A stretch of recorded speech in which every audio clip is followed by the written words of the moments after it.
pakale bro, kali pakale bro, kali pakale bro, kali pakale bro, kali pakale bro, kali pakale bro, kali pakale bro, kali pakale bro, kali pakale bro, kali pakale bro. Boy go, boy go, boy go, boy go, boy go, boy go, kali pakale, kali pakale. Boy go, boy go, boy go, boy go, boy go, boy go, kali pakale, kali.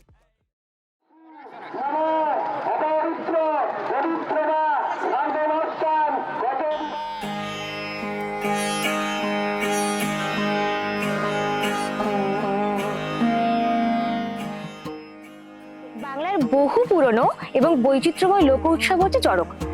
Bangla নববর্ষের ঠিক আগের দিন মানে বাংলা বছরের শেষ দিনে এই চড়ক উৎসবটা হয়। বরাক উপত্যকায় মানে আসামের ওই সাইডে এই চড়ক পুজোর কিন্তু বেশ জনপ্রিয়তা রয়েছে। এছাড়াও আমাদের পশ্চিমবঙ্গের রাঢ় বাংলাতে মানে বর্ধমান, বাঁকুড়া, বীরভূম, পুরুলিয়া এইসব সাইডেও এই চড়ক পুজোর কিন্তু জনপ্রিয়তা বেশ লক্ষ্য করা যায়। শিবের আরাধনাকে কেন্দ্র করে এই চড়ক পুজো হয়, মানে মূলত এই চড়ক পুজোতে শিবেরই পুজো করা হয়।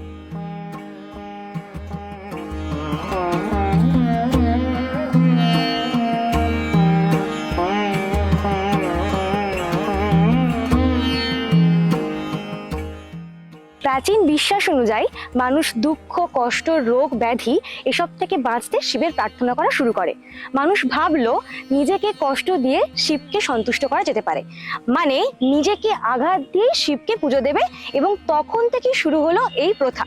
যদিও এই প্রথা নিয়ে একটা পৌরাণিক কাহিনীও আছে, সেই গল্প আমি কোনো একদিন নিশ্চিত করব।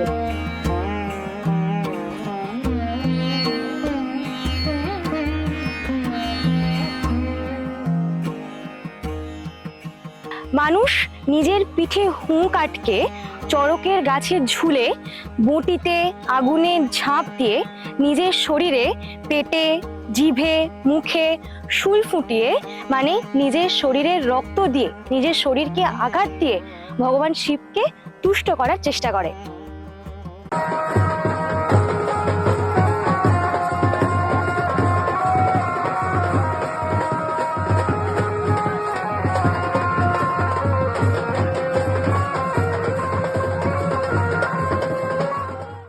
এই সমস্ত নিয়মগুলো শুনতে ভয়ানক লাগলেও এগুলো নিয়ে মানুষের মধ্যে কিন্তু গভীর আধ্যাত্মিক বিশ্বাস আছে।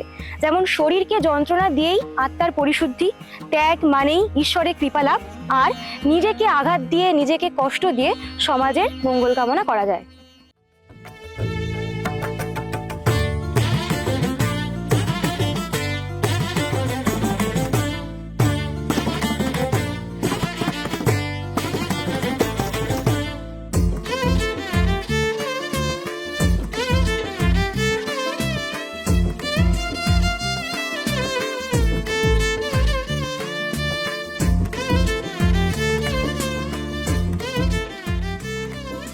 আসলে এক কথায় চড়ক হলো বিশ্বাস, ত্যাগ আর ভক্তির এক অনন্য গল্প, যেখানে মানুষ নিজেকে আঘাত দিয়ে ঈশ্বরের আশীর্বাদ কামনা করে। আর এই পুরো গল্পটা আমি এতক্ষণ ধরে আপনাদের সাথে ছোট ছোট করে শেয়ার করলাম। যদি কোনো ভুল বলে থাকি তাহলে অবশ্যই আমাকে সেটা জানাবেন কমেন্টে। আর ভিডিওটা ভালো লেগে থাকলে একটা লাইক, কমেন্ট আর শেয়ার করতে একদম ভুলে যাবেন না। চ্যানেলটাকেও সাবস্ক্রাইব করতে কিন্তু ভুললে একদম চলবে না, পাশে থাকবেন।